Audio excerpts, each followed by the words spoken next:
Bab 276-280. Bab 276, Mencari Obat. Di tangga yang agak luas, tubuh Xiaoyan muncul di samping tubuh pemuda itu hampir dalam sekejap. Dia tiba-tiba mengepalkan tinjunya dan, dengan kekuatan ledakan, dengan keras menghantamkan tinjunya ke wajah pemuda itu. Meskipun tubuh pemuda berwajah pucat itu tidak terlalu kokoh, kekuatannya tidak lemah. Pada saat Xiaoyan tiba-tiba bergerak, dia merasakan sesuatu dan rasa dingin yang gelap segera menyerbu wajahnya. Tangannya disilangkan di depannya dan Douqi yang bergejolak di tubuhnya menyembur keluar. Itu membentuk jubah Douqi di permukaan tubuhnya dalam sekejap. Meskipun berada pada posisi yang kurang menguntungkan karena tertangkap basah, pemuda itu sangat percaya diri dengan kekuatannya. Apalagi Xiaoyan di depannya benar-benar terlalu muda. Oleh karena itu, dia percaya bahwa serangan pihak lain akan sangat sulit menembus pertahanannya. Bajingan kecil, hari ini, bahkan jika Ya Fei ingin melindungimu, kamu bisa melupakan dengan lancar meninggalkan rumah lelang.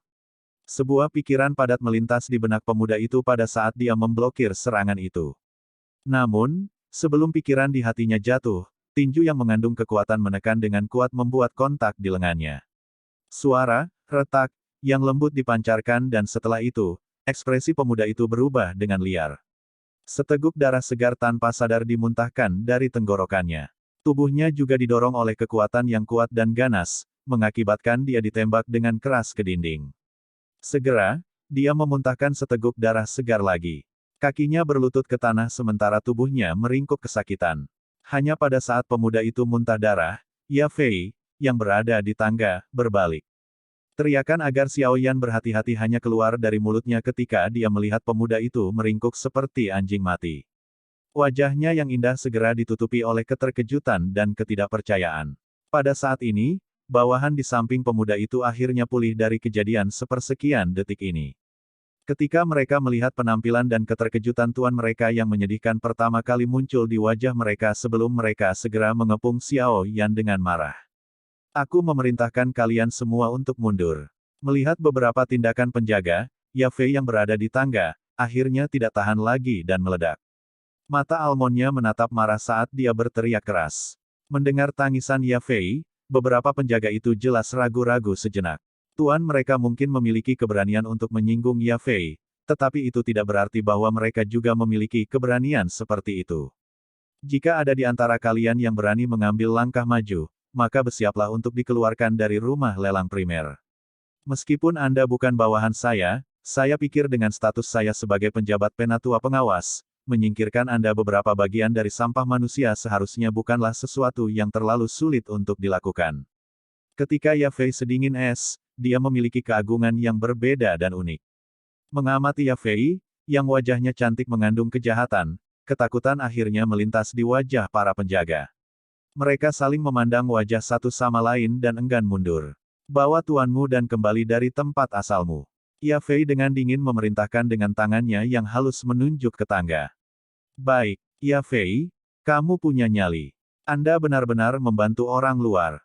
Tunggu saja. Langkah kaki pemuda itu agak terhuyung-huyung saat dia dibantu berdiri oleh bawahannya. Dia menggosok noda darah dari sudut mulutnya dan dengan marah menatap Ya Fei. Segera, pupil matanya berisi rasa dingin dan kesuraman yang gelap saat dia berbalik ke arah Xiaoyan di sisinya. Napasnya terengah-engah saat dia berkata dengan suara gelap, "Bagus, bagus. Bajingan kecil. Jika Anda punya nyali, tunggu saja." Petik 2. Setelah meninggalkan kata-kata kejam itu, pemuda itu dengan jahat menamparkan wajah penjaga di sisinya dan dengan marah berkata, "Bodoh. Pergi." Berdiri di dekat tangga, Xiaoyan menyipitkan matanya saat dia melihat pemuda itu perlahan berjalan pergi di bawah dukungan beberapa penjaga.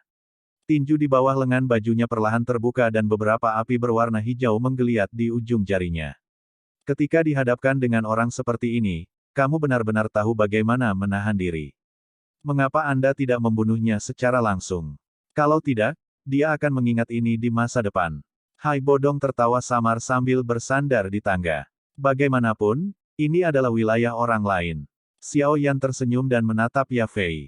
Dia mengangkat bahu dan berkata, "Maaf, saya sedikit impulsif. Tapi mulut orang itu benar-benar bau." Ya Fei menggelengkan kepalanya dan menghela nafas. Dia berkata dengan senyum pahit, saya merasa mungkin lebih baik bagi kita untuk mendiskusikan hal-hal lain hari. Begitu orang itu kembali ke rumah, dia pasti akan menangis dan mengeluh kepada kakeknya. Ketika saat itu tiba, orang tua, yang sangat protektif terhadap anaknya pasti akan datang ke sini untuk membuat masalah. Tidak masalah. Xiao Yan menggelengkan kepalanya dan menjawab sambil tersenyum, kami benar-benar membutuhkan beberapa hal. Mari kita bahas sekarang. Kami akan mengurus masalah itu sendiri. Ah, kau orang yang keras kepala, lupakan saja. Ketika saat itu tiba aku akan mencoba yang terbaik untuk melindungimu. Namun, lelaki tua itu sangat sombong. Aku takut bahkan aku akan ditegur olehnya. Mendengar ini, Ya Fei hanya bisa mengangguk tanpa daya. Dia berbalik dan menaiki tangga. Saat dia berbelok di tikungan, dia meninggalkan Xiao Yan dengan pemandangan punggungnya yang indah. Xiao Yan berpura-pura mengabaikannya dan bertukar pandang dengan Hai Bo Dong sebelum menaiki tangga. Xiao Yan mengikuti Ya Fei naik beberapa lantai sebelum akhirnya berhenti di depan sebuah pintu besar. Melihat bahwa dia sangat akrab dengan rute, jelas bahwa ini adalah tempat yang sering dia datangi. Ada beberapa penjaga yang berdiri di dekat pintu besar. Meskipun tatapan mereka tidak pasti saat mereka menyapu Xiao Yan dan Hai Bo Dong, para penjaga yang bijaksana tidak membuka mulut mereka untuk menghentikan mereka. Sebaliknya, mereka hanya berdiri di samping seperti pilar kayu. Pintu didorong terbuka dan ruangan yang luas terungkap. Rak buku tertata rapi di dalam ruangan. Ada berbagai jenis buku tebal yang ditempatkan di rak buku ini. Ya Fei melewati mereka dan akhirnya sampai di depan meja kerja. Dia kemudian berbalik dan menatap Xiao Yan dan Hai Bo Dong sambil tersenyum. Menunjuk kursi di samping, dia berkata, silakan duduk. Sekarang, bisakah Anda memberitahu saya, apa yang Anda butuhkan? Petik 2. Xiao Yan tersenyum dan mengangguk. Dia secara acak meraih kursi, menariknya, dan duduk. Setelah merenung sejenak, dia menatap Ya Fei dan berkata, apakah aku baru saja membuat masalah untukmu? Saya minta maaf. Aku tahu bahwa kamu hanya bertindak karena aku. Kamu tidak perlu meminta maaf. Ya Fei melambaikan tangannya. Dia membuat jalan memutar di sekitar meja dan duduk di belakangnya. Bibirnya sedikit cemberut saat dia berkata sambil tersenyum, nama orang itu adalah Lei Lei. Dia juga anggota klan MTR kami. Dukungannya juga cukup kuat. Biasanya, saya tidak ingin menyinggung perasaannya jadi saya hanya bisa memilih untuk mengabaikannya. Namun, orang itu sepertinya memiliki pemikiran yang menjijikkan terhadapku.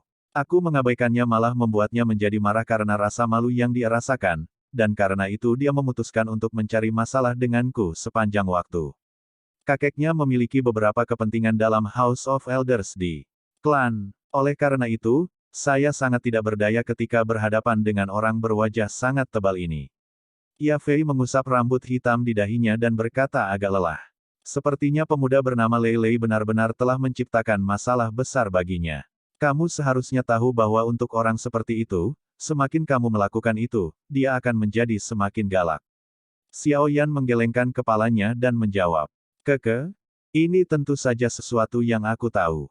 Namun, Anda tidak boleh melebih-lebihkan keluasan pikiran saya. Bagaimana mungkin seorang wanita kecil seperti saya mencapai gelar seperti orang suci yang begitu tinggi? Memang, saya tidak ingin memprovokasi dia sekarang. Namun, di masa depan, begitu saya memiliki kesempatan untuk mengambil alih, orang ini akan menjadi salah satu sampah pertama yang akan saya usir. Ketika saat itu tiba, balas dendamku akan membuatnya merasa ketakutan. Kau harus tahu bahwa wanita selamanya akan menjadi makhluk yang menyimpan dendam paling lama. Kalau tidak, mengapa ada pepatah bahwa hati seorang wanita adalah hal yang paling kejam? Ya Fei tertawa samar. Saat ini dia tampaknya secara tidak sengaja mengungkapkan ambisi dan kekuatannya. Mendengar kata-kata Ya Fei, keheranan melintas di wajah Xiao Yan dan Hai Bo Dong. Mereka tidak menyangka bahwa wanita ini, yang tampak sangat lembut, benar-benar memiliki toleransi dan kesabaran seperti itu. Baiklah, mari kita berhenti membicarakannya, itu merusak suasana hatiku. Ya Fei menggelengkan kepalanya dan mata air seperti senyum lembut muncul di wajah indah Ya Fei. Dia menatap Xiao Yan dan berkata dengan lembut, hal-hal apa yang kamu butuhkan? Katakan padaku, aku akan membantumu mencarinya. Xiao Yan tersenyum dan menganggukkan kepalanya. Dia mengeluarkan kertas putih dari cincin penyimpanan yang memiliki bahan obat yang dibutuhkan untuk memperbaiki pil ungu pemulihan spiritual yang tertulis di atasnya. Setelah itu, dia menyerahkannya kepada Yafei di depan Hai Bodong dan berkata sambil tersenyum, "Tolong aku dan lihat apakah kamu bisa mengumpulkan semua bahan obat di sini." Mengamati tindakan Xiao Yan, senyum di wajah lama Hai Bodong menjadi lebih padat. Ketika yang pertama mengeluarkan kertas putih, yang terakhir dengan cepat memindainya dengan tatapan tajamnya. Tertulis di atasnya adalah nama bahan obat yang sama dengan yang Xiao Yan katakan padanya. Itu membuatnya merasa bahwa Xiao Yan memang menaruh masalah ini di dalam hatinya. Aku hanya tahu bahwa kamu pasti tidak akan datang ke tempat seperti rumah lelang jika kamu tidak ada hubungannya. Yafei menerima kertas putih dan menggelengkan kepalanya. Segera, dia menundukkan kepalanya dan dengan kasar melirik nama bahan obat di atasnya. Kejutan tidak bisa membantu tetapi melintas di wajahnya yang cantik. Dia mengangkat kepalanya, menatap Xiao Yan dan berkata, bahan obat ini semuanya bukan barang biasa. Di antara mereka, ada beberapa yang namanya hanya saya dengar namanya dan belum pernah saya lihat. Iya, Xiao Yan sedikit mengangguk dan dengan lembut bertanya, apakah mungkin untuk mengumpulkan semua bahan obat di sini? Mendengar ini, Hai Bodong di samping juga dengan cemas menatap Yafei, yang tenggelam dalam pikirannya. Ini adalah hal yang sangat penting yang mempengaruhi apakah dia dapat memulihkan kekuatan puncaknya atau tidak. Yafei membelai dagunya dan berpikir sejenak sebelum menggelengkan kepalanya. Dia berkata dengan nada meminta maaf, saya khawatir akan sangat sulit untuk mengumpulkan semuanya. Lagi pula, bahan obat ini benar-benar terlalu langka. Jika mereka ditempatkan di pasar, hampir masing-masing dari mereka akan dapat dijual dengan harga tinggi setidaknya 200.000 koin emas. Apalagi itu hanya jika bahan-bahannya dijual, saat ini, kurasa tidak ada yang menjualnya. Ketika Yafei mengucapkan kata-kata ini, Hai Bodong segera menjadi murung sementara Xiao Yan di sampingnya mendesah kecewa di permukaan. Dalam hatinya, dia bersuka cita. Jika mereka bisa mengumpulkan semua bahan obat di sini, itu akan menjadi tragedi baginya. Akan agak sulit untuk mengumpulkan semuanya. Namun, saya pikir seharusnya tidak menjadi masalah mengumpulkan setengah dari bahan obat di atasnya. Yafei menyuarakan pikirannya. Setengah juga bagus. Setidaknya itu lebih baik daripada tidak memiliki apa-apa. Xiao Yan mengangguk dan menghela nafas. Mendengar ini, senyum cakep tiba-tiba muncul di wajah cantik Yafei.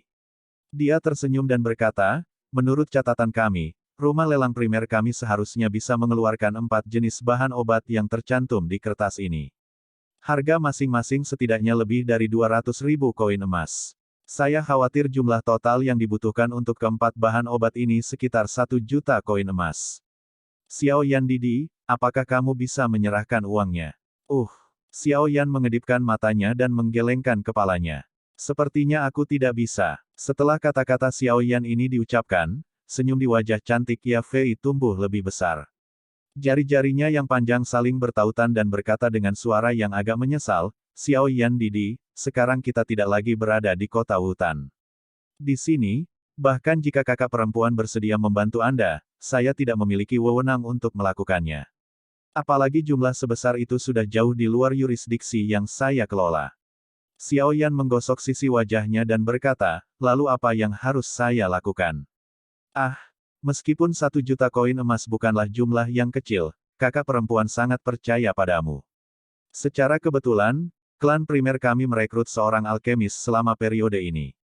Jika Xiao Yan Didi tertarik, Anda dapat menggunakan ini untuk melunasi tagihan. Pil obat tingkat 2 juga bisa dijual dengan harga yang cukup bagus.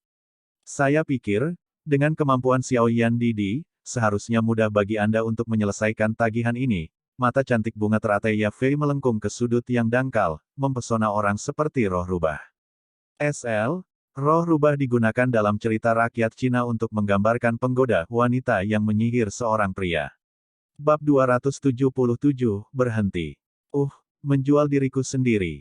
Mendengar ini, Xiao Yan sejenak bingung. Segera, dia tertawa pahit dan menggelengkan kepalanya. Dia membalikkannya, menghadap Hai Bodong dan melambaikan tangannya, kamu selesaikan sendiri. Saya hanya bertanggung jawab untuk memperbaiki pil obat. Masalah bahan obat seharusnya menjadi sesuatu yang harus kamu khawatirkan. Melihat situasinya, Hai Bodong tak berdaya menggelengkan kepalanya. Dia berdiri dan mengeluarkan kartu ungu emas yang sangat indah dari cincin penyimpanannya. Setelah itu, dia secara acak melemparkannya ke atas meja dan berkata, "Gadis kecil, pergi dan cepat kumpulkan bahan obat untukku. Anda benar-benar berpikir untuk menahannya di sini dengan 1 juta milik Anda ini. Itu benar-benar meremehkan nilainya." Ia Fei tercengang saat dia menatap kartu ungu emas yang memiliki 7 garis berwarna perak di permukaannya. Keheranan melintas di wajah Ia Fei. Setelah sering berhubungan dengan orang kuat yang tak terhitung jumlahnya, dia secara alami sangat jelas bahwa jenis kartu ungu emas ini adalah sesuatu yang hanya mereka yang setidaknya memiliki kekuatan doang yang memiliki kualifikasi untuk digunakan. Mungkinkah lelaki tua yang tampak sederhana ini sebenarnya adalah doang? Senyum di wajah cantiknya perlahan ditarik. Matanya menunjukkan tampilan yang sangat kompleks saat dia menoleh ke Xiao Yan, yang duduk di kursi dan sedang memetik kuku jarinya dengan bosan. Anak kecil ini telah mengacau dengan cukup baik selama 3 tahun ini. Dia sebenarnya bisa berinteraksi dengan orang yang begitu kuat. Harus diketahui bahwa orang kelas Do Wang adalah seorang VIP yang tidak akan berani diremehkan atau diabaikan siapapun bahkan jika dia datang ke klan primer yang kuat. Ia Fei dengan hati-hati mengambil kartu ungu emas saat jarinya perlahan menggosoknya. Teksturnya yang khusus menyebabkan dia dengan cepat membedakan bahwa itu nyata. Segera, dia dengan lembut bertepuk tangan dan seorang pelayan wanita yang cantik dengan cepat masuk dari luar pintu. Pergi dan kemas 4 bahan obat ini dengan benar dan bawa secepat mungkin setelah kamu selesai. Buru-buru. Ia Fei menyerahkan selembar kertas kepada pelayan wanita saat dia memerintahkan dengan sungguh-sungguh. Iya, pelayan wanita dengan hormat menanggapi sebelum melangkah keluar dari ruangan. Tuan tua, tolong tunggu sebentar. Bahan-bahan obat akan segera dibawa. Setelah melihat pelayan wanita itu pergi, Ia Fei dengan hormat memberitahu Hai Bodong. Hai Bodong menganggukkan kepalanya sedikit sebelum kembali duduk di kursinya. Dia mengangkat cangkir tehnya, tetapi tidak berbicara sambil terus menunggu di sana dalam diam. Setelah tiba-tiba mengetahui bahwa lelaki tua yang tampak sederhana ini sebenarnya memiliki identitas yang begitu kuat, Ia Fei tidak lagi berani menggoda Xiao Yan, yang memiliki hubungan cukup signifikan dengan lelaki tua itu. Dia duduk dengan tenang di kursi. Kadang-kadang, tatapannya yang agak aneh akan melayang ke arah pemuda yang bosan itu. Mengikuti keheningan mereka bertiga, suasana di ruangan itu berangsur-angsur menjadi menyedihkan. Xiao Yan akhirnya sedikit mengernyit seiring waktu berlalu. Dia baru saja akan membuka mulutnya untuk berbicara ketika seorang pelayan wanita yang agak bingung buru-buru berjalan masuk dari pintu dan yang pertama memecahkan suasana yang menyedihkan. Di mana bahan obatnya? Mendengar langkah kaki cemas, Ia Fei mengangkat kepalanya. Ketika dia melihat pelayan wanita dengan tangan kosong, alisnya sedikit menyatu saat dia bertanya dengan suara yang dalam. Ia Fei Xiao Jie, bahan obatnya diambil secara paksa oleh Penatua Leo. Dia mengatakan bahwa ramuan obat ini telah dipesan oleh seseorang dan tidak dapat dijual kepada orang lain. Wajah pelayan wanita itu sedikit panik saat dia berkata dengan takut-takut. SL, Xiao Jie, artinya nona, nyonya muda. Dalam hal ini, digunakan dengan hormat sebagai nona muda dari sebuah klan. Bang! Saat wajahnya tiba-tiba menjadi suram, tangan Ia Fei menghantam permukaan meja dengan keras. Dia mengatupkan gigi peraknya dan berkata, orang tua ini. Bahan-bahan obat ini telah disimpan di gudang setidaknya selama beberapa bulan. Mengapa saya tidak mendengar bahwa seseorang telah memesannya? Apa yang terjadi? Melihat pergantian peristiwa yang tiba-tiba, Xiao Yan mengerutkan kening dan bertanya dengan lembut. Saat Ia Fei perlahan menghirup udara, dada bundarnya yang besar sedikit naik dan turun. Tangannya dengan lembut menggosok pelipisnya sementara dia berkata dengan senyum pahit, rekan tua Leo itu adalah kakek dari Lei Lei yang telah kamu pukul dan muntahkan darah sebelumnya. Dia juga seorang penatua di klan primer dan memiliki kekuatan yang cukup besar. Petik 2. Apakah dia menggunakan otoritasnya untuk membalas dendam pribadinya? Xiao Yan menyipitkan matanya dan berkata dengan senyum tipis. Di sampingnya, Hai Bodong, yang perlahan menyesap tehnya, mengernyitkan alis putihnya. Dia tidak berbicara tetapi teh di dalam cangkir teh yang dipegang di kedua tangannya telah membeku menjadi es oleh diselimuti oleh udara dingin dalam sekejap mata. Ah! Orang tua itu. Kali ini dia benar-benar keterlaluan. Dia benar-benar melakukan hal seperti itu. Ia Fei, berdiri. Wajah cantiknya sedikit gelap dan suram saat dia berkata kepada pelayan wanita di samping, pimpin jalan. Saya pribadi akan pergi dan berunding dengannya. Mendengar ini, pelayan wanita itu hanya bisa dengan rendah hati menurut dan menganggukkan kepalanya. Dia baru saja akan berbalik ketika dengusan dingin yang lama ditransmisikan ke dalam ruangan. Temukan aku untuk alasan. Baiklah. Saya juga ingin melihat siapa di sini yang benar-benar berani melukai cucu saya. Petik 2. Ketika Yafei mendengar dengusan dingin ini, es di wajahnya yang cantik menjadi lebih padat. Tangannya ditekan di permukaan meja saat dia dengan dingin menatap beberapa orang yang berkerumun ke dalam ruangan dari pintu. Memimpin kelompok itu adalah seorang lelaki tua yang mengenakan jubah megah dengan wajah agak mendung. Mengikuti di belakangnya adalah pemuda berwajah pucat dan beberapa penjaga. Pada saat ini, pemuda itu menggunakan tatapan jahat untuk menatap Xiao Yan dengan kejam yang sedang duduk di kursi. Penatua Leo, apa arti dari tindakan Anda? Meskipun Anda adalah penatua di klan, kapan Anda memiliki hak untuk mencampuri urusan rumah lelang? Apalagi Anda justru berani menghadang ramuan obat yang dipesan pelanggan.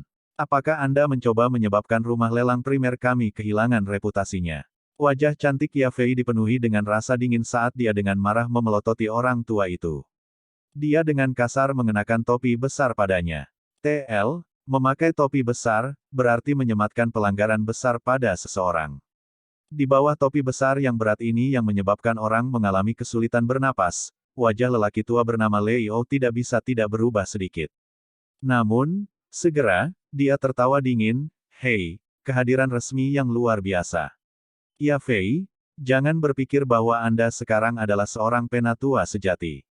Ketika Anda berhasil menghapus akting dari penatua pengawas bertindak, Anda bisa datang dan berbicara dengan saya seperti ini. Petik 2. Tapi saya pikir Anda mungkin tidak memiliki kesempatan seperti itu.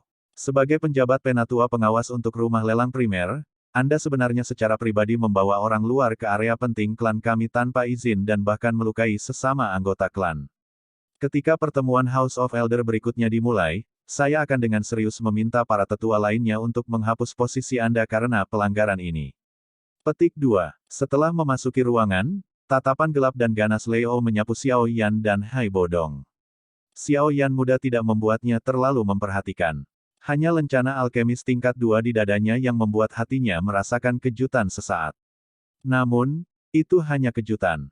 Dengan statusnya, dia telah berinteraksi dengan terlalu banyak alkemis tingkat 2.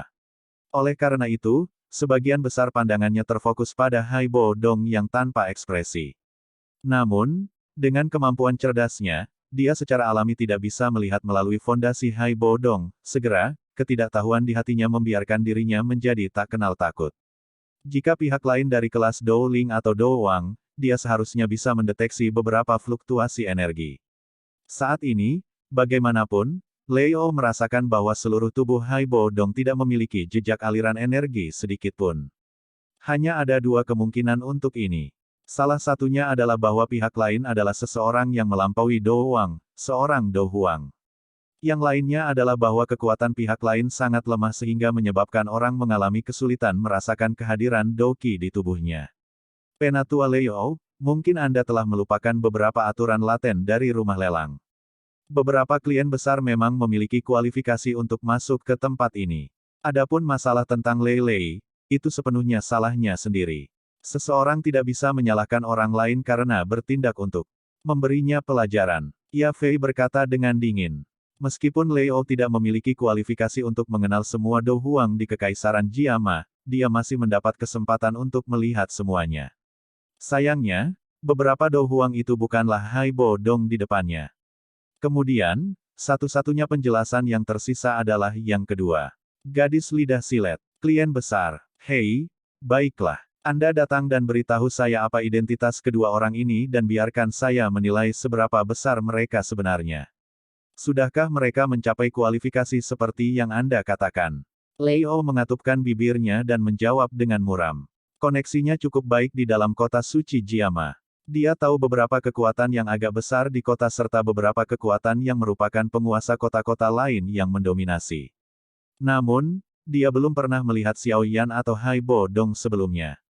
Mendengar kata-kata Leo, Yafei sedikit lamban. Dia tahu identitas Xiao Yan, Tetapi klan Xiao jauh dari mampu menyebabkan Leo, yang terkenal di klan karena sombong dan mendominasi, menjadi takut. Adapun Hai Bodong lainnya, dia tidak memiliki petunjuk sedikit pun tentang latar belakangnya. Melihat Ya Fei yang terdiam, wajah Leo tampak sangat senang. Dia berkata dengan muram, sepertinya keponakan juga tidak begitu jelas tentang identitas pihak lain. Anda benar-benar berani membawa orang asing ini ke halaman penting klan kami. Sepertinya kamu benar-benar tidak cocok untuk mengambil posisi ini. Dipaksa oleh Leo dengan cara ini, wajah Ya Fei segera menjadi agak pucat. Dia mengatupkan gigi peraknya dan berkata, aku tidak akan berdebat denganmu tentang ini. Bahan-bahan obat itu pertama kali dibeli oleh mereka. Mereka sudah membayarnya tetapi Anda menghentikan barangnya dalam perjalanan. Setelah masalah ini menyebar dan merusak reputasi rumah lelang primer, saya ingin melihat bagaimana Anda akan memberikan penjelasan kepada penatua pertama. Petik 2. Begitu dua kata, penatua pertama, memasuki telinganya, ekspresi Leo jelas berubah. Nama ini jelas memiliki efek jera padanya. Namun, ketika dia memiringkan kepalanya untuk melirik wajah putih pucat cucunya yang berharga, kemarahan melonjak. Dia dengan dingin tersenyum dan berkata, bahan obat itu sudah dipesan oleh seseorang. Hanya saja saya tidak ingin kasus di mana kita tidak dapat memperhitungkannya di masa depan ketika dia datang dan mengambilnya. Petik 2. Kamu, omong kosong asterisk T. Wajah Ya Fei jelas. Dihadapkan dengan argumennya yang tidak rasional, tangan Ya Fei menghantam permukaan meja. Dia sebenarnya marah sampai dia langsung menggunakan kata-kata vulgar. Jika ada seseorang yang telah memesan tagihan sebesar itu, bagaimana mungkin saya tidak tahu? Penatua Leo, metode melakukan sesuatu ini benar-benar tidak sesuai dengan posisimu sebagai penatua. Ya Fei dengan marah berkata, saya pasti akan secara pribadi melaporkan masalah ini kepada penatua pertama. Saat dia berbicara, Ya Fei berdiri dengan marah. Mengamati tindakannya, Xiao Yan, yang telah mempertahankan keheningan akhirnya menghela nafas pelan. Dia berdiri, berjalan ke sisi meja dan menarik Ya Fei. Setelah itu, dia menekannya di kursi, menepuk kepalanya dan berkata sambil tersenyum, jelas bahwa masalah ini tidak dapat diselesaikan melalui penalaran. Biarkan aku mengambil alih. Jangan mencoba sesuatu yang lucu. Orang tua itu adalah Dowling. Terlepas dari seberapa abnormal Anda pasti tidak bisa mengalahkannya. Tindakan intim Xiao Yan menyebabkan wajah cantik Ya Fei menjadi sedikit merah. Dia berjuang sedikit untuk sesaat, tetapi dia tidak mendapatkan respon sedikit pun. Menatap wajah lembut dan tampan yang tersenyum, dia berkata dengan agak tergesa-gesa. Memang, aku tidak akan melakukan apa-apa. Xiao Yan tersenyum, berbalik dan menatap Hai Bodong di kursi. Dia berkata dengan lembut, Hai tua, Ya Fei dalam keadaan ini karena masalahmu. Jangan hanya duduk di sana dan menonton pertunjukan. Lakukan apa yang menurutmu perlu. Bab 278, Bajingan Murahan. Mendengar kata-kata Xiao Yan, Ya Fei di belakangnya juga menghentikan perjuangannya. Tatapannya menatap lelaki tua yang sedang bermain dengan cangkir tehnya. Mengingat kartu ungu emas dari sebelumnya, dia perlahan menjadi tenang. Di sisi yang berlawanan, Leo juga mengalihkan pandangannya ke arah Hai Bodong setelah Xiao Yan berbicara. Melihat ekspresi acuh tak acuh Hai Bodong, mata Leo menyusut. Kepalanya terasa sedikit tidak nyaman saat dia bertanya dengan suara lembut dan rendah, kamu. Hai Bodong perlahan menggelengkan kepalanya sebelum melihat ke atas. Tatapannya acuh tak acuh seperti gletser es 10.000 tahun saat dia secara acak melirik Leibo. Segera, dia menundukkan kepalanya untuk melihat cangkir teh yang juga telah membeku. Setelah keheningan singkat, dia berkata, Primer Tengshan. Sampah itu masih hidup, kan? Suara tenang dan acuh tak acuh itu tidak diragukan lagi seperti guntur, keras dan tiba-tiba, membuat kehadirannya diketahui di sebelah telinga orang-orang di ruangan itu tidak termasuk Xiao Yan dan Ya Fei, mengguncangnya sampai menjadi kusam seperti tiang kayu. Ya Tuhan, dia benar-benar berbicara tentang penatua pertama sedemikian rupa. Penatua pertama adalah salah satu dari 10 kuat di Kekaisaran Jiama. Xiao Yan Didi, apa sebenarnya identitas Pak Tua ini? Membuka mulut kecilnya sedikit, Ya Fei dengan bodohnya menatap Hai Bodong, yang sedang duduk di kursi. Tetua pertama yang dipandang seperti dewa di klan primer sebenarnya telah menjadi sampah di mulutnya, jika kata-kata ini disebarkan ke seluruh klan primer, kemungkinan akan menyebabkan kemarahan. Di sisi yang berlawanan, Leo dan Lei Lei di sampingnya juga sama terkejutnya dengan kata-kata Hai Bodong ini. Sudut mulut mereka sedikit berkedut. Jelas, dampak kata-kata ini pada mereka terlalu besar. Klak, setelah lama tumpul, Leo akhirnya mulai pulih secara bertahap. Dia tanpa sadar menelan ludahnya. Matanya mengandung kejutan dan kebingungan saat dia menatap Hai Bodong. Nada yang dia gunakan untuk berbicara jelas lebih sopan, kamu. Kamu tidak berhak memanggilku seperti itu. Hai Bodong dengan lembut meniup cangkir teh yang telah berubah menjadi es saat dia berkata dengan lembut tanpa mengangkat matanya. Kata-kata yang sangat kasar ini menyebabkan Leo mengalami kerugian sesaat. Sebuah kegugupan segera muncul di wajah tuanya. Selama bertahun-tahun sejak dia menjadi penatua, dia tidak pernah memiliki seseorang yang berbicara kepadanya dengan cara seperti itu. Dalam 10 menit, ramuan obat yang dipesan gadis itu sebelumnya harus muncul di depanku. Kalau tidak, saya tidak keberatan klan primer kehilangan seorang penatua. Hai Bodong mengabaikan wajah Leo yang marah. Nada suaranya masih acuh tak acuh seperti di awal. Pada saat yang sama, dia tidak meninggalkan wajah apapun untuk pihak lain. Kamu, nada bicaramu terlalu arogan. Apakah Anda tahu siapa kakek saya? Melihat Leo ditegur sedemikian rupa, kemarahan menyerbu ke wajah putih pucat Lei Lei di sampingnya, yang belum pernah melihat orang yang berani berbicara seperti itu kepada kakeknya. Kemarahannya juga telah menekan keterkejutan yang diciptakan oleh Hai Bodong beberapa saat yang lalu, dan dia tidak bisa menahan diri untuk tidak kedinginan. Cepat setelah kata-kata Lei Lei jatuh, senyum dingin muncul di wajah Xiao Yan. Dia dengan lembut berkata, orang sembrono. Cangkir teh yang bergoyang sedikit di tangan Hai Bodong perlahan berhenti. Dia mengangkat kepalanya dan mengarahkan pandangannya yang sedingin es ke Lei Lei sampai wajah Lei Lei benar-benar putih. Diamati oleh semua orang, Lei Lei berniat untuk menegangkan lehernya dan berbicara lagi ketika dia tiba-tiba menyadari bahwa tubuh Hai Bodong bergerak sedikit. Hati-hati, saat tubuh Hai Bodong bergerak, mata Leo tiba-tiba menyusut. Tubuhnya bergerak secara horizontal dan dengan cepat berhenti di depan Lei Lei. Setelah itu, Douqi di tubuhnya melonjak liar sebelum melepaskan diri dari tubuhnya dan menutupinya. Ketika Douqi Leo dipanggil, sesosok putih tampaknya telah berteleportasi dan muncul di depannya. Kecepatan mengerikan itu menyebabkan mata si mantan menyusut. Sosok manusia itu berdiri diam dan telapak tangan mengambang yang membawa kekuatan tulang dingin sedingin es dengan sembarangan menepuk dada Leo tempat Douqi-nya menumpuk.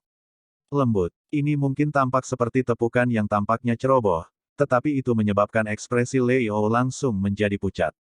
Seteguk darah segar dimuntahkan dengan liar. Segera, darah itu diaglomerasi menjadi es merah darah di udara dan mendarat di tanah dengan suara yang jelas. Kekuatan ganas menyebabkan tubuh Leo tertembak ke belakang. Seketika, dia dan Lei Lei menabrak dinding dengan keras. Dalam hitungan detik, mereka berdua mengeluarkan gelombang erangan yang menyakitkan. Para penjaga di belakang Leo tercengang saat mereka melihat Leo yang terluka parah hanya dengan satu serangan. Tangan mereka yang memegang senjata gemetar ketakutan. Mereka benar-benar melupakan tugas mereka untuk melindungi tuan mereka. Kakek, apa kamu baik-baik saja?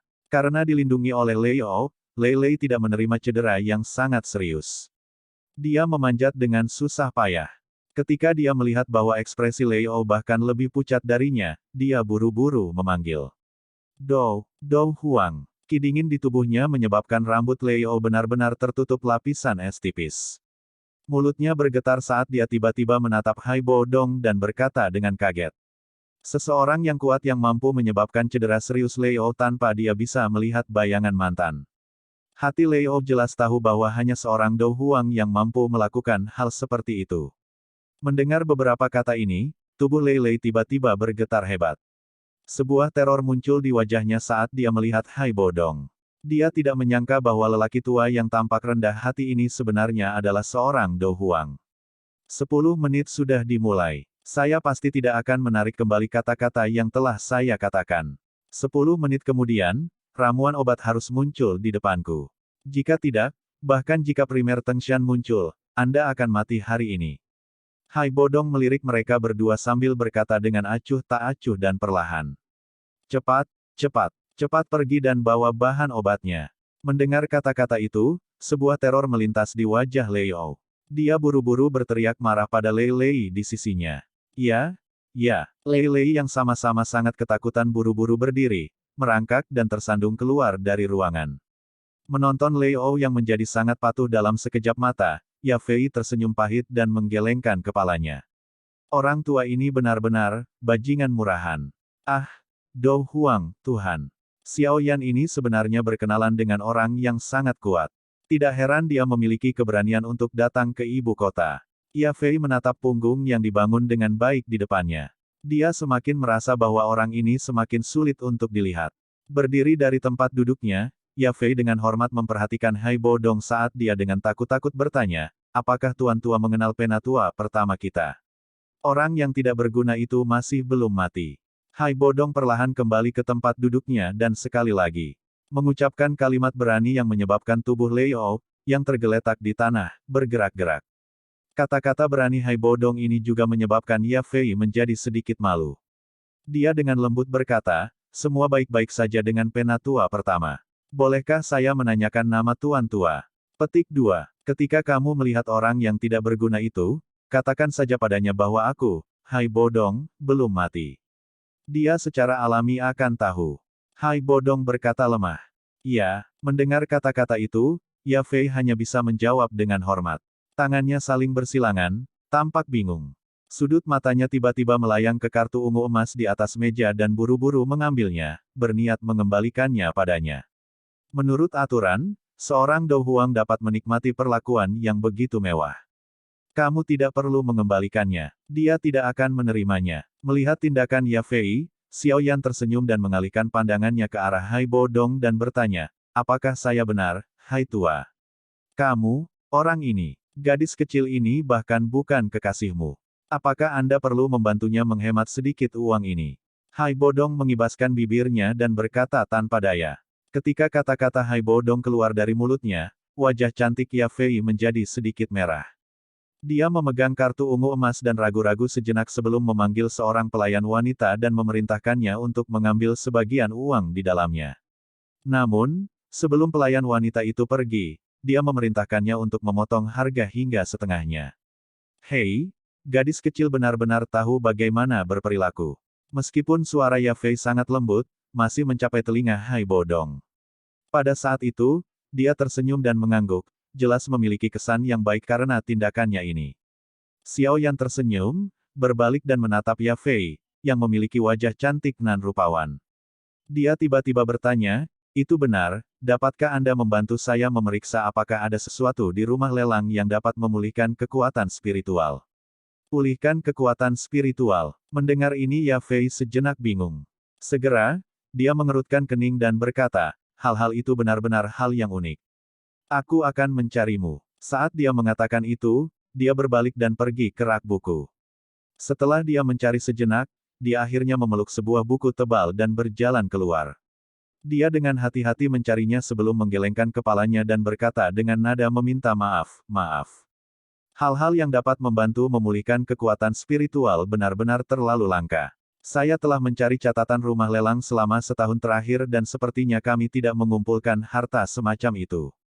Petik 2. Kekecewaan melintas di wajahnya saat Xiao Yan tersenyum pahit dan mengangguk.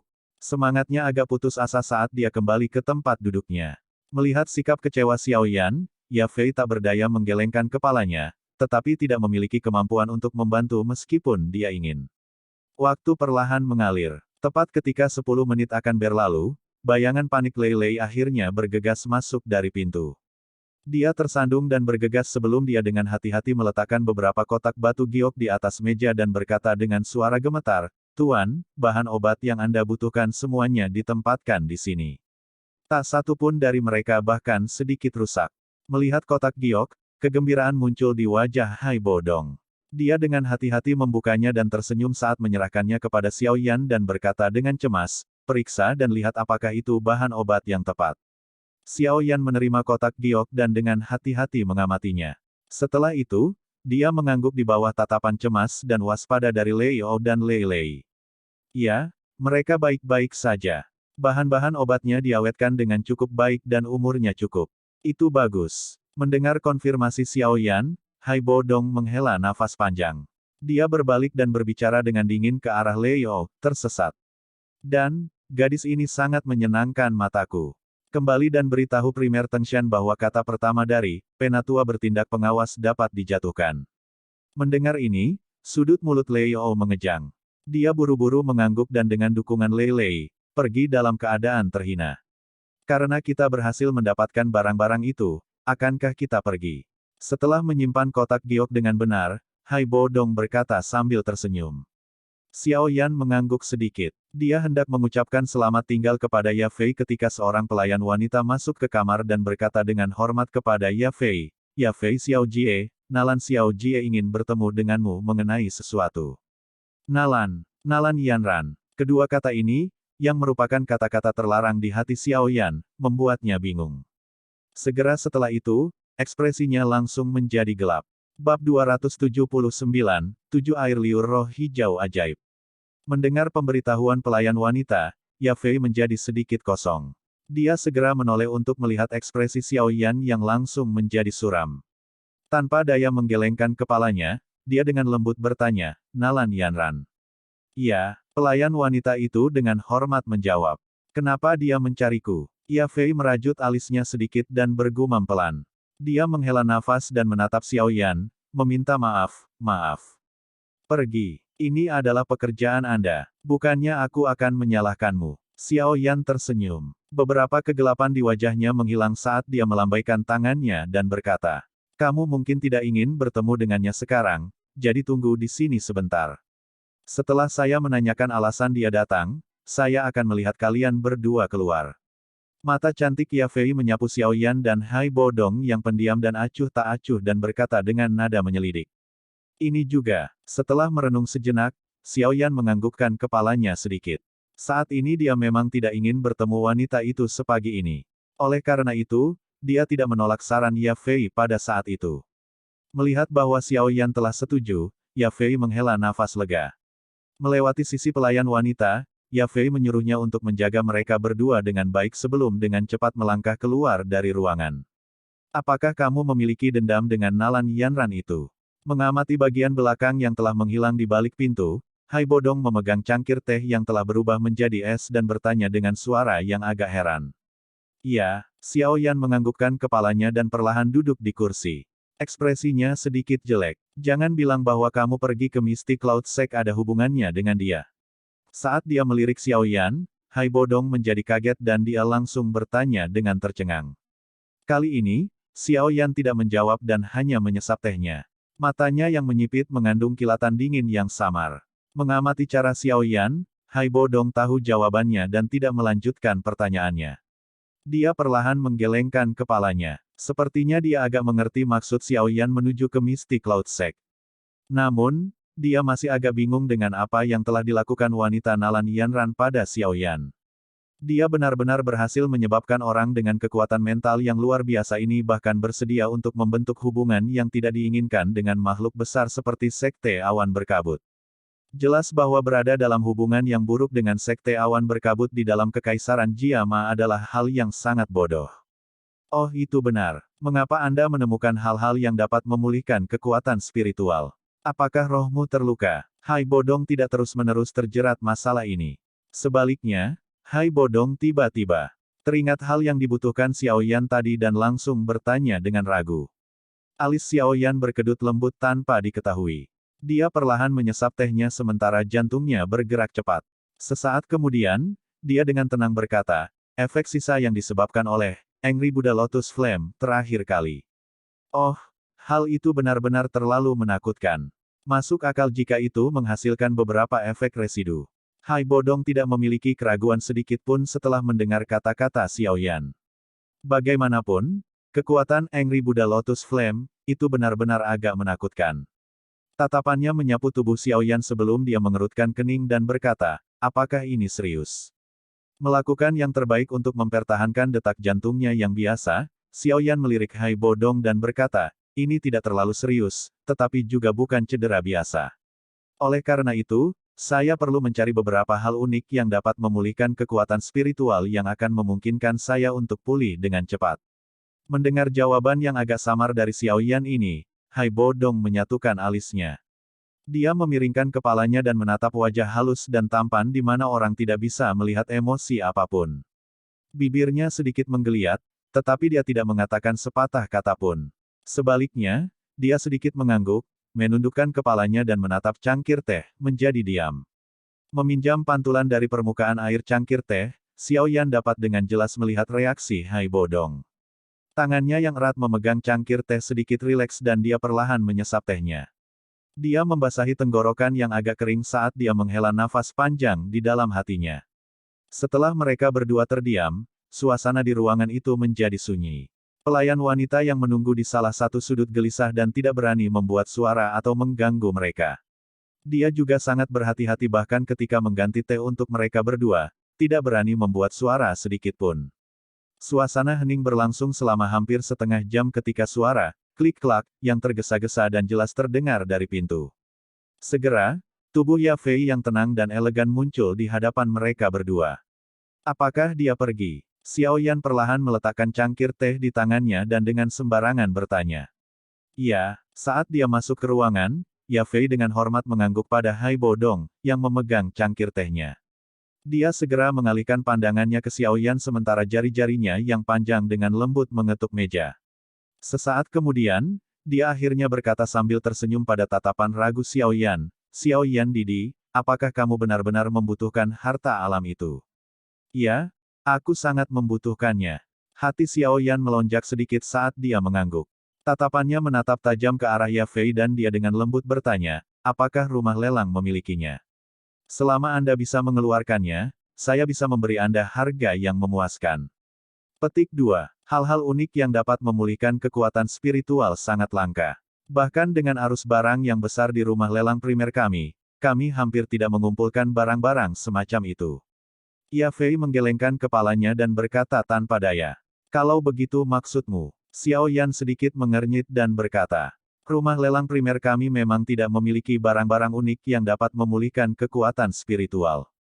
Namun, menurut yang saya ketahui, klan tertentu di kota suci Jiama memang memiliki tanaman unik yang diberi nama Seven Magical Green Spirit Saliva. Akar tanaman jenis ini dapat disuling menjadi semacam zat cair yang sangat misterius. Zat semacam ini adalah bahan terbaik untuk memulihkan kekuatan spiritual. Ya Fei tersenyum pahit saat dia menjawab. Oh, betulkah? Mendengar ini, kegembiraan langsung mengerumuni wajah Xiao Yan. Dia buru-buru bertanya, klan mana? Senyum pahit muncul di wajah cantik Ya Fei. Sikapnya yang bergumam tampak agak ragu-ragu. Xiao Yan ragu melihat ekspresi Ya Fei ini. Dia bingung sebelum dia segera mengingat sesuatu. Pada saat itu, ekspresinya berangsur-angsur menjadi suram ketika dia berkata, jangan bilang itu klan Nalan. Iya, itu memang mereka. Ya Fei tanpa daya mengangguk. Harta karun semacam itu adalah sesuatu yang akan dikagumi dan disembunyikan oleh siapapun. Bahkan tanpa mempertimbangkan permusuhan yang saya miliki untuk mereka, apakah menurut Anda klan Nalan akan menjual 7 air liur roh hijau ajaib itu kepada saya? Xiao Yan menggosok dahinya dan berkata dengan lembut, apakah kamu ingin aku pergi dan mencurinya? Jika aku benar-benar tidak punya pilihan, siapa yang ingin kamu pergi dan mencuri? Klan Nalan adalah salah satu dari 3 klan besar yang sama terkenalnya dengan klan primer kita. Apalagi sejumlah orang dari klan Nalan adalah orang-orang penting dalam militer kekaisaran. Jika seseorang berbicara tentang tingkat benteng pertahanan yang mereka miliki, itu pasti tidak akan lebih lemah dari klan primer kami. Meskipun Anda mendapat bantuan dari Tuan Tua Hai Bodong, mencoba untuk berhasil mendapatkan 7 air liur roh hijau ajaib dari pertahanan berat klan Nalan bukanlah tugas yang mudah. Ya Fei menatap Xiao Yan dengan hinaan pura-pura saat dia berkata dengan suara kesal, jika kamu tidak hati-hati, dan bertarung sampai mati dengan mereka, kamu mungkin akan menghancurkan Seven Magical Green Spirit Saliva, bukankah begitu? Menyia-nyiakan usahamu. Jika saya tidak bisa merampok dan tidak bisa menggunakan transaksi bisnis biasa, saya tetap menginginkan Seven Magical Green Spirit Saliva. Apa yang harus saya lakukan? Xiao Yan sedikit mengernyit dan berkata, kakek tua dari klan Nalan pernah bertarung dengan Magic Beast peringkat 5 yang sangat beracun, searing Iron Poison Wheat, beberapa tahun yang lalu. Meskipun dia akhirnya berhasil membunuhnya, dia tidak beruntung karena yang terakhir menyuntikkan racun yang menyebabkan orang gemetar ketakutan, racun pembakaran, yang terkenal, ke dalam tubuhnya. Karena Anda berpengalaman dalam memurnikan obat, saya pikir Anda harus tahu seberapa kuat racun jenis ini. Ada catatan tentang, searing Iron Poison Weed, melompati kelasnya dan meracuni Magic Beast peringkat 6 sampai mati. Jika bukan karena fakta bahwa jumlahnya sangat sedikit sehingga hampir dapat diabaikan. Benda itu memang sangat beracun, tapi sepertinya ini tidak memiliki banyak hubungan dengan Seven Magical Green Spirit Saliva, kan? Mendengar nama, searing Iron Poison Weed, wajah Xiao Yan sedikit berubah dan dia segera menggelengkan kepalanya dan berkata, "Bisakah Anda mendengar semua yang saya katakan?"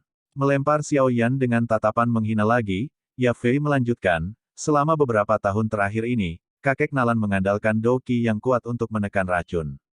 Namun, seiring bertambahnya usia, serangan balik dari racun juga menjadi semakin kuat.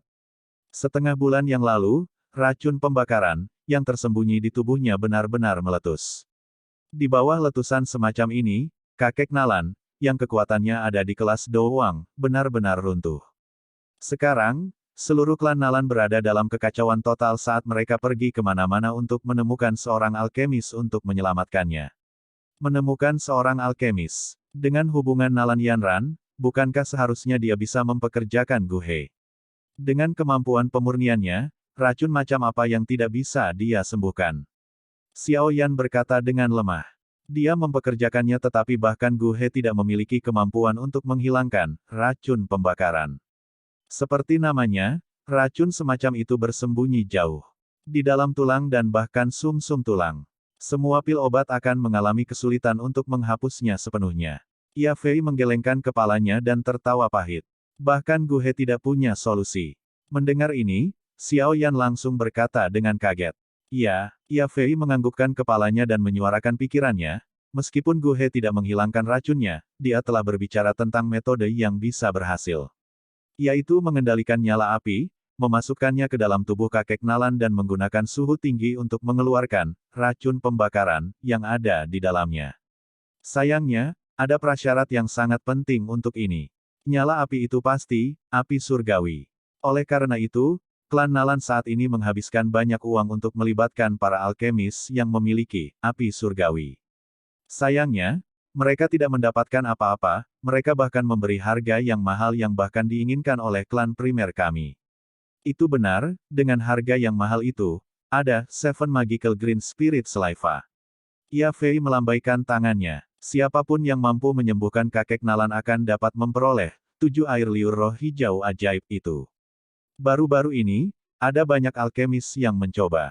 Sayangnya, semuanya gagal tanpa kecuali. Beberapa saat yang lalu, alasan Nalan Yanran datang untuk mencariku adalah untuk meminta kami, rumah lelang primer, untuk membantu mereka beriklan dan melihat apakah kami dapat menemukan seorang alkemis yang memiliki api surgawi. Mungkin kamu bisa pergi dan mencoba. Lagi pula, hal yang terjadi saat itu tidak ada hubungannya dengan kakek Nalan. Setelah itu terjadi, dia bahkan dengan marah mengusir Nalan Yanran keluar rumah beberapa kali. Meskipun, tindakannya tidak permanen. Ya Fei memperhatikan Xiao Yan dan berkata. Mendengar ini, Xiao Yan mengerutkan kening dengan penuh perhatian. Jarinya dengan lembut mengetuk meja saat dia tetap diam. Bab 280, Sun Er. Mengamati Xiao Yan, yang tampak berpikir keras saat dia perlahan mengetuk permukaan meja, Ya Fei menjadi agak gugup. Kakek Nalan, sebagai penanggung jawab klan Nalan, telah membangun hubungan yang cukup baik dengan klan primer selama tahun-tahun dia berkuasa. Jika dia jatuh, maka pengaturan kolaborasi antara klan Nalan dan klan primer mungkin turun ke periode stagnasi. Kerugian seperti itu akan cukup signifikan. Tentu saja, Ya Fei secara alami tidak menyangka bahwa Xiao Yan akan mampu mengeluarkan racun di tubuh kakek Nalan dengan kekuatannya. Meskipun setelah pelatihannya, Xiao Yan saat ini jauh lebih kuat dari sebelumnya, Ya Fei masih tidak berpikir bahwa Xiao Yan akan mampu memiliki api surgawi, yang hampir merupakan hal yang legendaris. Alasan utama dia sangat peduli dengan respon Xiao Yan adalah karena dia ingin melibatkan guru misterius yang bersembunyi di belakang Xiao Yan untuk bertindak. Setelah menyaksikan sedikit kekuatan mengerikan yang terakhir diungkapkan di kota Wutan, Ya Fei dapat merasakan bahwa dia misterius dan tak terduga. Di bawah situasi seperti itu, jika dia mau bertindak, kehidupan kakek Nalan, yang tergantung pada seutas benang, mungkin benar-benar ditarik kembali. Meskipun saya belum pernah mencobanya, hanya mendengar metode yang dijelaskan Gu He, saya pikir ini harus menjadi prosedur yang sangat berisiko, bukan? Memasukkan api surgawi ke dalam tubuh orang lain. Selama orang yang melepaskan api itu memiliki niat membunuh atau bahkan kelalaian sekecil apapun, kakek Nalan mungkin dalam sekejap dibakar menjadi tumpukan abu dari dalam. Meskipun seperti itu, kamu masih menyarankan agar aku pergi dan mencoba. Anda harus tahu bahwa saya tidak yakin apakah saya dapat mengendalikan emosi saya dengan baik dalam situasi ketika Nalan Yanran hadir.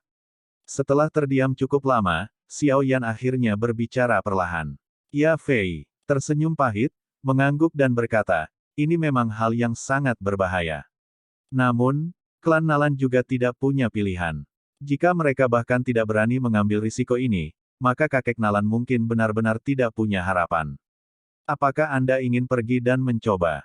Petik 2. Saat dia melihat Xiao Yan, beberapa kegembiraan muncul di mata Ya Fei. Selama Xiao Yan setuju, kemungkinan besar guru misterius yang bersembunyi di belakangnya setidaknya akan diam-diam memberikan beberapa petunjuk bahkan jika dia tidak secara pribadi bertindak untuk menyelamatkan kakek Nalan. Jika itu masalahnya, kemungkinan menyembuhkan kakek Nalan akan meningkat cukup banyak. Aku harus mendapatkan 7 air liur roh hijau ajaib itu. Ini adalah suatu keharusan. Xiao Yan menempelkan bibirnya. Sesaat kemudian, dia sedikit mengernyit dan berkata dengan suara lembut, apakah Anda memiliki alat khusus yang dapat membantu saya mengubah penampilan saya? Anda harus tahu dendam saya dengan klan Nalan. Jika mereka mengenali identitasku, aku khawatir mereka pasti tidak akan membiarkanku melakukan prosedur pengusiran racun yang sangat berbahaya pada kakek Nalan. Betapa merepotkan. Petik 2. Melihat Xiao Yan cemberut yang tampak agak tidak sabar, Ya Fei dengan cepat berpikir sejenak sebelum menganggukkan kepalanya. Dia berkata sambil tersenyum, barang-barang khusus yang diperlukan untuk mengubah ekspresi seseorang mungkin sangat langka tetapi rumah lelang kami memiliki satu yang tersisa. Saat dia mengatakan itu, dia melambai pada seorang pelayan wanita dan berbisik ke telinganya. Mendengar perintah Yan Fei, pelayan wanita itu dengan hormat menganggukkan kepalanya dan dengan cepat keluar. Beberapa menit kemudian, dia memegang sebuah kotak kayu yang indah dan masuk dengan langkah kaki yang tergesa-gesa. Dia kemudian meletakkannya di permukaan meja. Xiao Yan menerima kotak kayu yang indah dan perlahan membukanya. Segera, itu mengungkapkan topeng tipis yang tampak seperti kulit manusia. Dengan rasa ingin tahu di hatinya, jari Xiao Yan dengan hati-hati menyentuhnya dan meletakkannya dengan lembut ke telapak tangannya. Tempat di mana ia memasuki tangannya benar-benar dingin.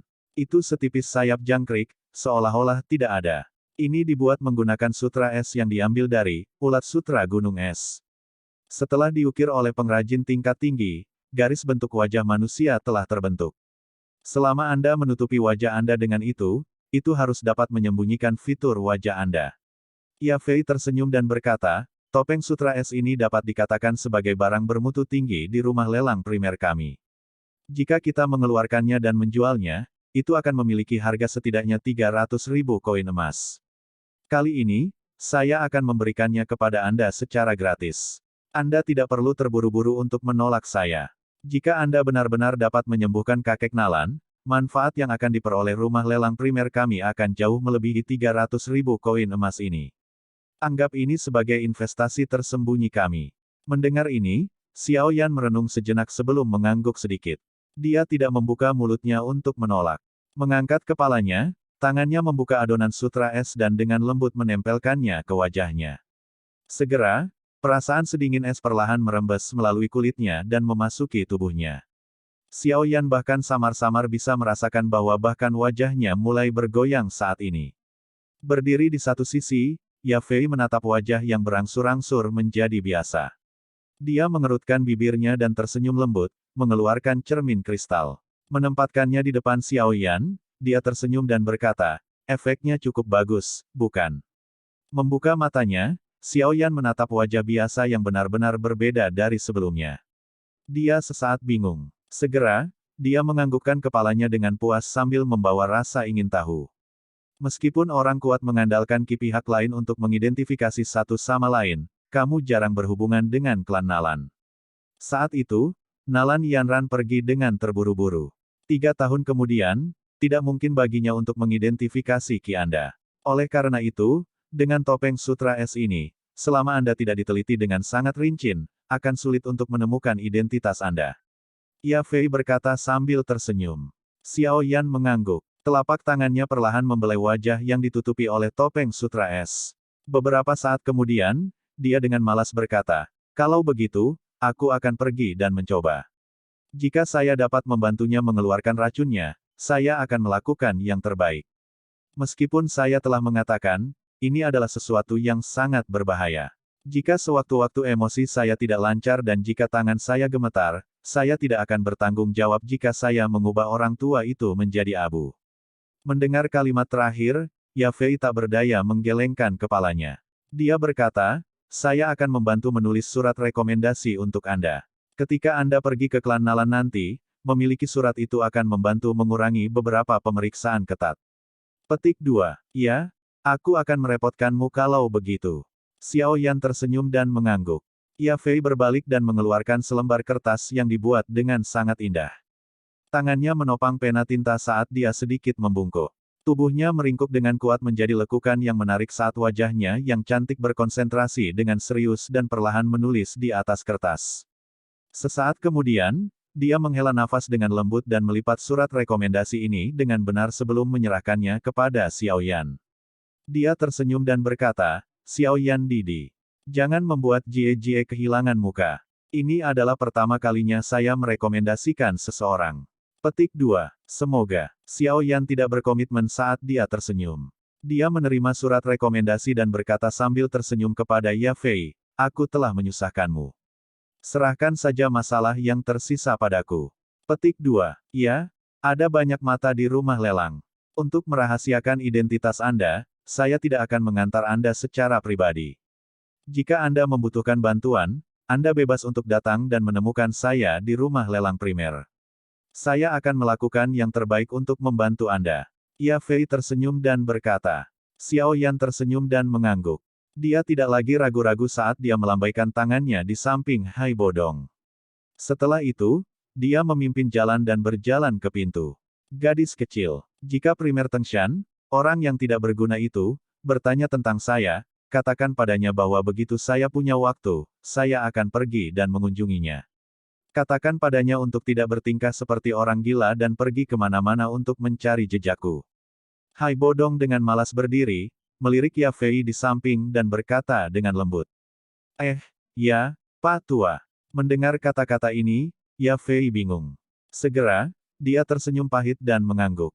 Sebelum dia bisa mendapatkan pemahaman penuh tentang hubungan pihak lain dengan penatua pertama, dia hanya bisa dengan patuh menjawab. Mengamati dua punggung yang menghilang melalui pintu, Ya Fei merenung sejenak. Setelah itu, dia berjalan keluar dari pintu samping lain. Seorang Do Huang yang muncul di rumah lelang primer adalah hal yang besar dan dia harus melapor ke bagian dalam klan. Tentu saja, selain melaporkan, dia secara alami akan banyak mengeluh tentang Lei Yao dan Lei Lei. Di pintu rumah lelang primer, Xiao Yan berdiri di persimpangan jalan. Saat dia mengamati aliran manusia yang bergerak naik dan turun, dia perlahan menghela nafas. Dia mengangkat kepalanya dan menatap posisi tengah kota.